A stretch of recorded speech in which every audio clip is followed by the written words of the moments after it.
مشوار أسود الأطلس في مونديال 2026 كيحبس في ربع نهائي في بوسطن، خسارة قاصحة ضد فرنسا ب2-0. ولكن واش فعلا كنا نقدروا نديروا أحسن من هذا الأداء؟ واش الخطة ديال المدرب محمد وهبي هي اللي خلاتنا نهزموا؟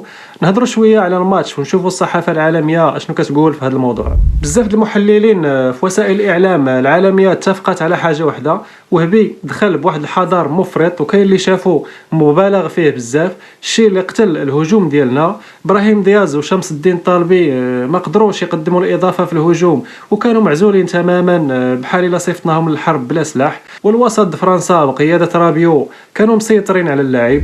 صحيفة الجارديان البريطانية قالت باللي المغرب لعب دفاع بحت، وبحال الا كان باغي غير يجر الماتش لضربات الترجيح. والمشكل هو تماركا علينا الهدف الاول، اللعابه فقدوا التوازن ديالهم تماما.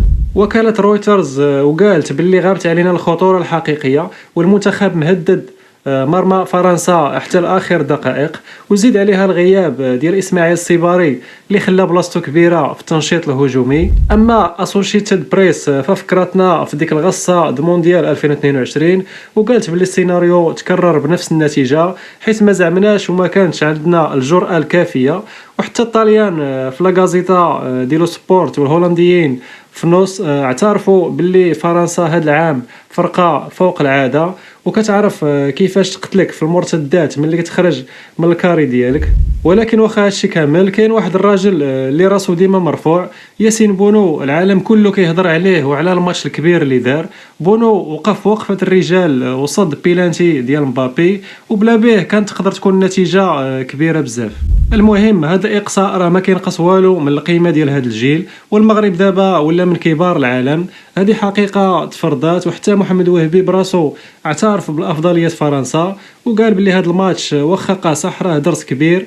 علاش؟ حيت العين دابا كامله على اللي جاي، الاستحقاق الاكبر مونديال 2030 اللي غيكون عندنا في بلادنا وقدام جمهورنا.